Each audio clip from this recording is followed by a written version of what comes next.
I stand frozen in the grand ballroom of the Hawthorne estate, the air thick with the scent of fresh orchids and expensive cologne. The father of the groom, Harlan Voss, towers over me with his polished smile, extending a crystal flute of champagne like it's a token of his benevolence. His gray hair gleams under the chandeliers, and his custom tuxedo screams old money. "And you must be," he drawls, his eyes scanning me like I'm part of the decor. "Evelyn Carter," I reply, keeping my voice even. "Sophie's sister." His brow furrows just a fraction. That subtle dismissal I've seen 1,000 times in boardrooms. "Ah, the sister.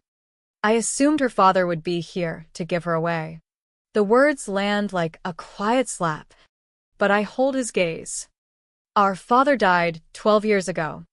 I raised her." He blinks, recovering with a patronizing nod. "Well, that's commendable. Family is everything, isn't it?" Before I can respond, he turns away, drawn to a cluster of guests who look like they stepped out of a Forbes list. The champagne bubbles bitterly on my tongue as I watch him go. Commendable. Like I was some babysitter filling in. But the truth? It was everything.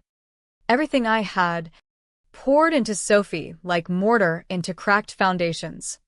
The memory pulls me back to that rainy afternoon in Seattle, where I was 23, buried in my community college textbooks at a dingy cafe, when my phone rang.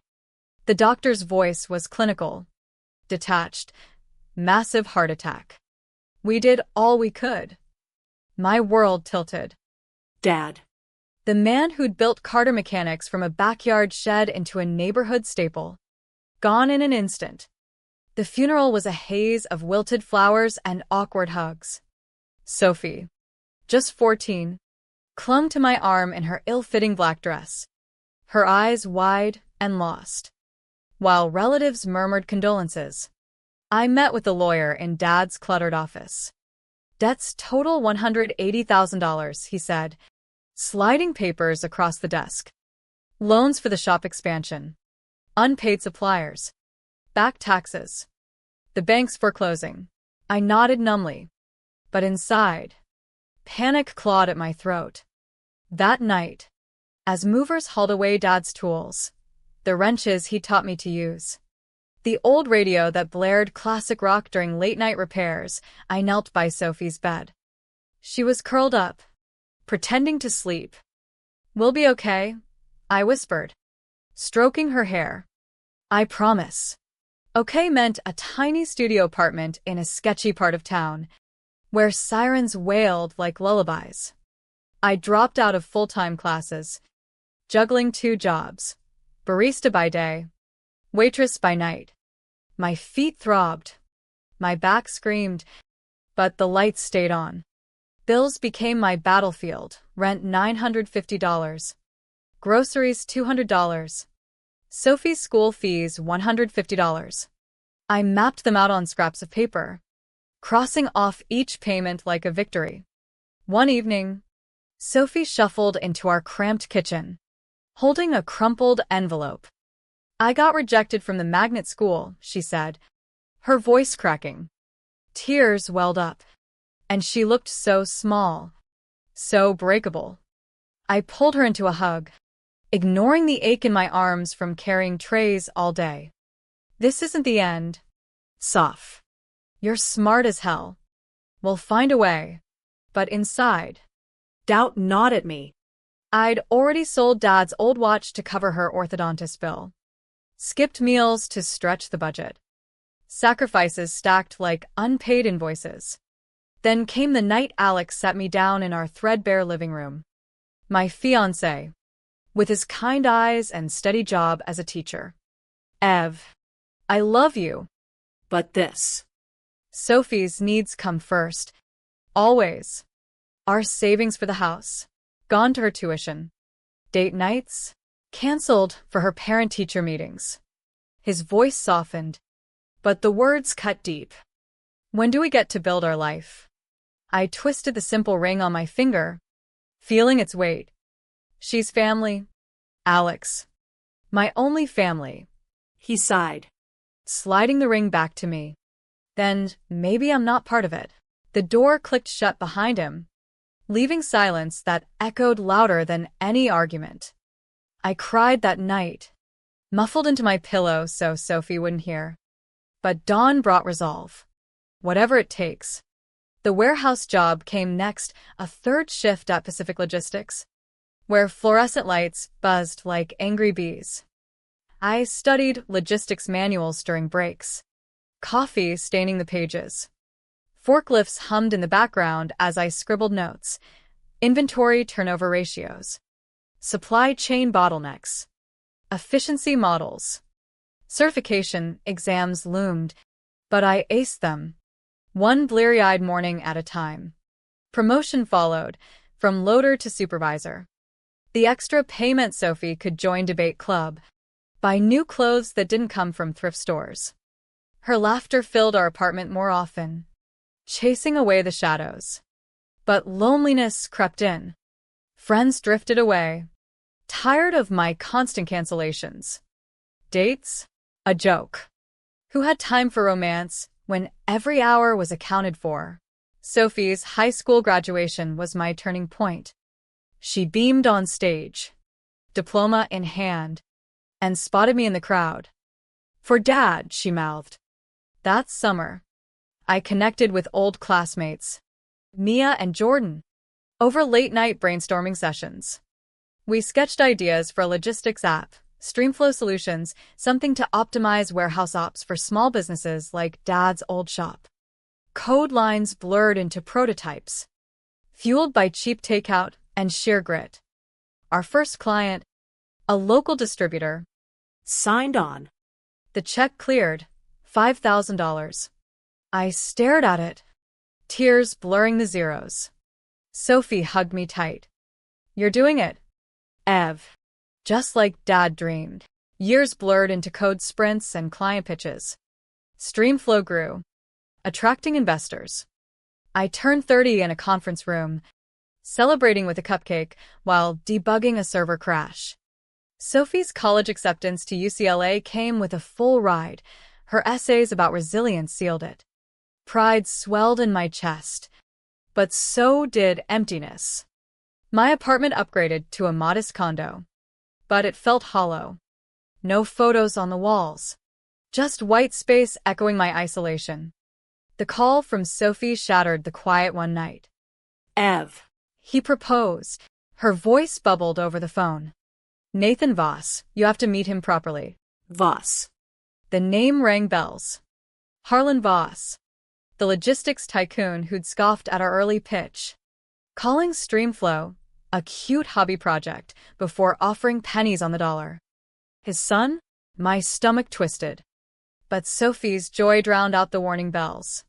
I'm thrilled. Soph. Tell me everything. Dinner at La Bella Vista overlooked the city lights, a far cry from our ramen nights. Nathan rose to greet me, his handshake warm, his smile disarming. Mid-30s. Sharp features softened by genuine eyes. Evelyn. Sophie's told me so much. You're basically her hero. I settled in, noting his easy manners, holding my chair, listening intently. But as we ordered wine, the pieces clicked. Voss Industries had tried to undercut us twice. Did he know? So, logistics VP at your dad's firm. I probed lightly. He nodded, passionate about green supply chains. Dad's old school. But I'm pushing for sustainability. Conversation flowed. But my mind raced. Harlan's shadow loomed. Sophie beamed across the table, oblivious. You two are getting along great, she said. I forced a smile. Absolutely. But later, alone in my condo, I dug deeper. Nathan's LinkedIn clean. Impressive. Family photos showed Harlan, always center stage. His empire built on ruthless deals. A chill ran down my spine. If he learned about Streamflow before the wedding, The bridal shower at the Voss Country Club dripped with opulence, crystal chandeliers, waitstaff in starched uniforms. Sophie's future mother-in-law, Vivian, orchestrated like a director, dismissing Sophie's venue ideas with a wave. Darling, the botanical gardens are so last season. We need exclusivity. Sophie's face fell, but she bit her lip. I opened my mouth, but Harlan strode in, commanding the room. Handshakes, air kisses. When he reached us, his eyes skimmed me. Evelyn. Was it? The sister. Dismissal dripped from his tone. Yes. Sophie's only family. He chuckled. Well, now she's got ours. Quite the upgrade. The words stung, but I held steady. Vivian pulled him away, leaving me seething. Sophie whispered, "Ignore him, Ev. He's just him." But the fire built inside. Underestimated again. Wedding prep intensified. Fittings, tastings, endless lists. I balanced it with Streamflow's expansion, new contracts rolling in, our app revolutionizing mid-tier logistics. A major deal with Coastal Freight saved them $100,000 in inefficiencies. The CTO's email glowed. Game changer. But personal life? Barren. A blind date fizzled when I checked emails mid-conversation. "You're married to your job," he said. Maybe. But it was the armor I'd forged. Sophie's bachelorette party brought levity, wine tours, laughter echoing through vineyards. She pulled me aside under the stars. "Ev, you've given me everything. But what about you? When do you get your happy ending?" I hugged her. "Seeing you happy is mine." But her words lingered. A quiet ache. The rehearsal dinner at the estate was a preview of grandeur. Harlan toasted to family mergers. Laughter rippled. But his eyes never met mine. Nathan, Though. Sought me out. Soph says you work in ops. Any tips for our expansion? Innocent. But probing? I deflected. Just grind hard. Tension coiled. That night, in my hotel room, doubts flooded. Was Nathan genuine? Or a pawn in Harlan's game? Morning brought clarity. Sophie's wedding day dawned crisp. The estate alive with florists and photographers. In the bridal suite, I fastened Grandma's pearl earrings on her, salvaged from the foreclosure chaos. "Something old," I whispered. Her eyes misted. "You kept them?" For this moment, we laughed through tears. Remembering our studio days, me reading her bedtime stories from library books, her drawing pictures of our future mansion. Now. Here we were. The ceremony unfolded in the garden. String quartet playing softly. Sophie walked alone. Our father's absence a silent guest. Harlan beamed from the front, as if he'd orchestrated it all. Vows exchanged. Rings slipped on. Nathan's voice cracked with emotion.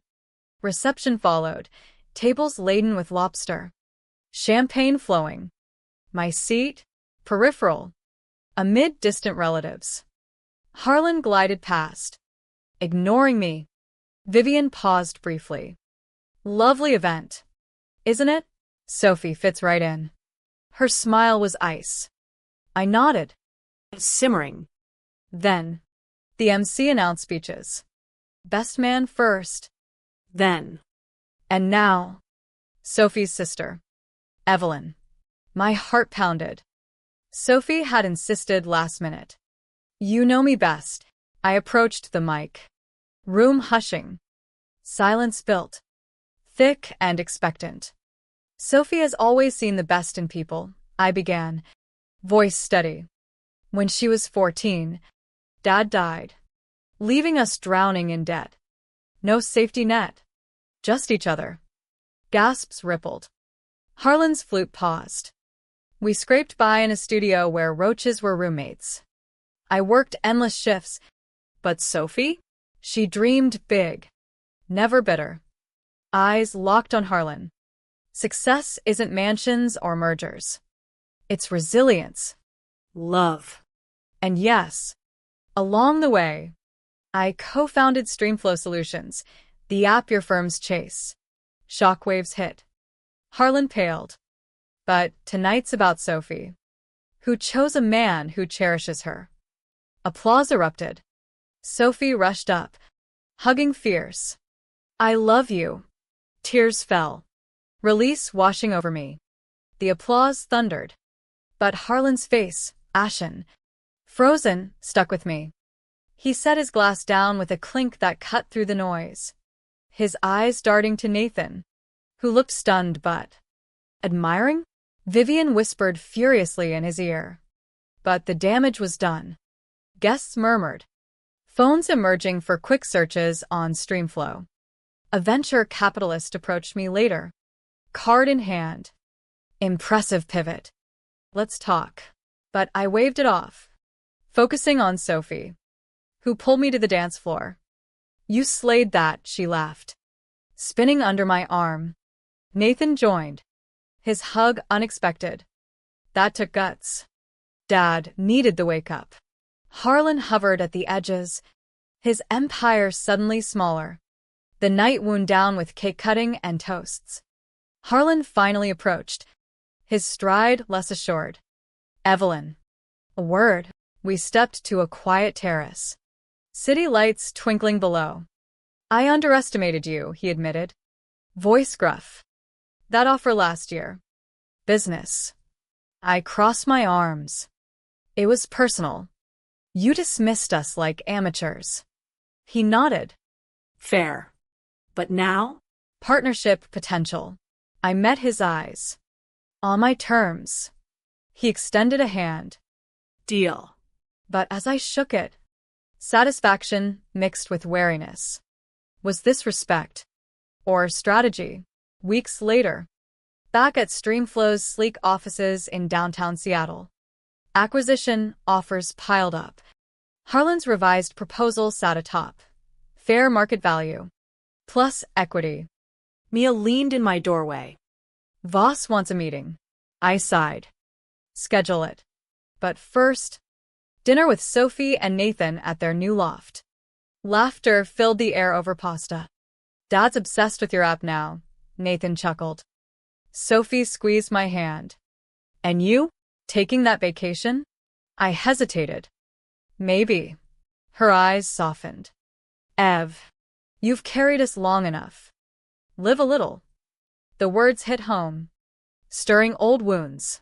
A letter arrived soon after, postmarked from Arizona. Mom's looping script. Saw the wedding stream. Proud of what you built. Sorry for leaving. No address. Just echoes of abandonment. I tucked it away, unresolved. At Dad's grave that weekend, wildflowers in hand, I whispered updates. Soft's thriving. And me, figuring it out. Wind whispered back. Lightening the load. Monday, I interviewed a young applicant. Lena, 22, guardian to her siblings after a tragedy. Her resume mirrored mine, grit over polish. I can learn fast, she said. I hired her, adding scholarship funds for her family. Pay it forward, I told her. Her tears mirrored my own hidden ones. Streamflow's boardroom buzzed with energy as Harlan Voss entered, flanked by suits. His handshake was firm, eyes appraising. Evelyn. Impressive operation. We dove into talks, synergies, integrations. But midway, he leaned back. You remind me of myself. Starting out, I raised a brow. Minus the silver spoon? Laughter broke tension. But it felt real. Deal signed. Partnership, not takeover. Media buzzed. Underdog app joins forces with Titan. Sophie texted. Proud sis. But fulfillment came quieter. In mentoring Lena. Watching her confidence bloom. Personal shifts followed. I booked that Hawaii trip. Toes in sand for the first time in years. Solitude brought reflection. Alex's ring. Long gone. Mom's absence. Dad's legacy. Back home. A coffee date with Jordan, my co-founder, turned flirty. We've built this together, he said. Maybe more. Butterflies stirred. A new chapter hinting. Sophie's baby shower months later reunited us. Harlan, softer now, Pulled me aside. thank you for humbling me. I nodded. For Sophie. But the real gift was seeing her glow. Nathan doting. Life's mending. One thread at a time. Years on. Streamflow dominates. But I step back, letting Lena lead projects. Sophie visits with her toddler, who calls me anti-hero. Harlan, a reluctant mentor. Our clashes now respectful. At Dad's grave, I leave irises. We did it. The question lingers, what defines family? Blood. Choice. Or the scars we share? In the end, it's the quiet victories, the ones that free us to dance our own steps, that echo loudest.